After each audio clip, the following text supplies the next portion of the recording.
Well, New Brighton, once the beachside attraction for thousands and the only mall in New Zealand to have Saturday training, but that was decades ago, and since then plans for its revitalisation have come and gone many times.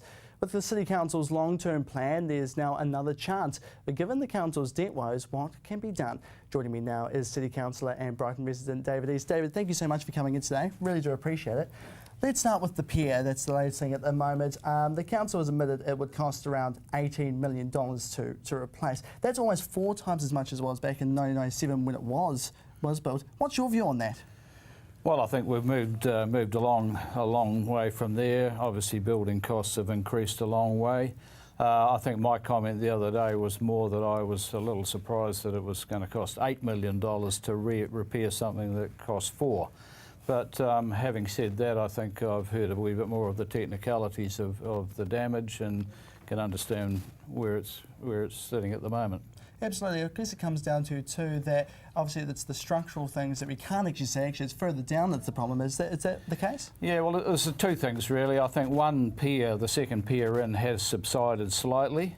But the more intensive damage is below the waterline, where we've had a bit of concrete spalling, and eventually the salt water will attack the reinforcing in the pier columns and cause some major problems in the long run.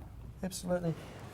Also too, back when it was insured for around about $7 million, $7.6 million I'm pretty sure. The council says it could be underinsured. That was quite under. What do you think went wrong when that happened back in 2010? Why do you think they would have been underinsured? What kind of process would they have gone through? Well, it's a bit before my time, so I'm not entirely sure of the process. But yes, look, a number of assets around the city were underinsured. And I suppose perhaps you could take the attitude that no one expected that every asset in the city would be affected at the same time. So there would be an element of risk associated with insurance, that you may have a fire in one building or a structural damage in something, but no one expected that the whole of the city would be subject to insurance that was undervalued at that stage. Absolutely. Do you think it's cause for concern that there's all this underinsured stuff? Oh, definitely. I think, going forward now, we are revaluing a lot of assets and insuring at a proper level. And yes, you can argue that the policy that was in place back a few years ago perhaps wasn't the right thing to be doing, but it's very easy to look at things in hindsight. And as I said, no one expected that level of claim on insurance across the city in one hit. Absolutely. $2 million was raised last time by the community out at New Brighton to put towards the pier the first time round. Will the public now have to, I guess, do it all again now, I guess, to help contribute to the repairs of it? Oh, no, I shouldn't think so.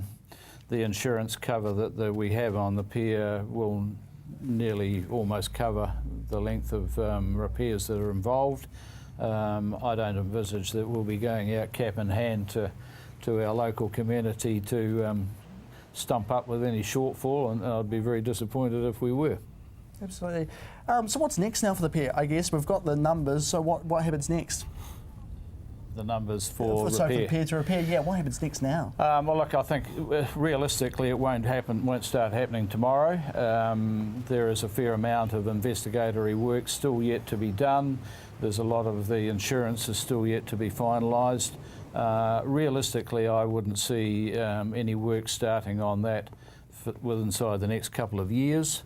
There's a vast amount of work in the eastern suburbs and the rest of the city that needs more attention before repair of the pier. Absolutely, absolutely. I want to move on now to just New Brighton and its business hub as well. What kind of things are in the long-term plan for New Brighton, just in general? What things are there to look forward to for New Brighton? Well, the New Brighton area went through a master plan process recently, right, which has identified a number of opportunities for the New Brighton area.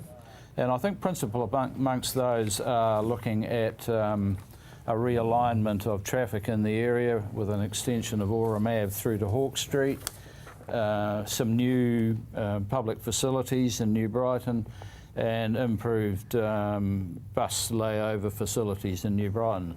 In my mind, they're perhaps the 3 key areas to get going first. There are other peripheral things such as levels of service around cleaning, rubbish tins and those sort of things that need to be addressed sooner rather than later. Yeah, do you get concerned, like when I've been out there, it's quite concerned, like you can see that it's quite quiet out there. Are you concerned by that? Depending on the day that you go out, of course. New Brighton's been pretty fortunate this year. We've had a number of events and we see when we have an event, we've had the Sandcastle event, we've had Kite Day, we've had the Coast to Coast finishing in New Brighton, we had a dedication to the centennial of surfing being introduced in New Zealand. So the future of it's quite bright in, I guess, as well. So when we've had those sort of events, the crowds at New Brighton are phenomenal. Yeah, so nice. We just need to work on events, work on upskilling our retail precinct. Yeah. And a number of things like that, and there's a distinct future ahead for New Brighton. That's all we have time for tonight. Thank you so much for coming on. That is Christchurch City Councillor David East.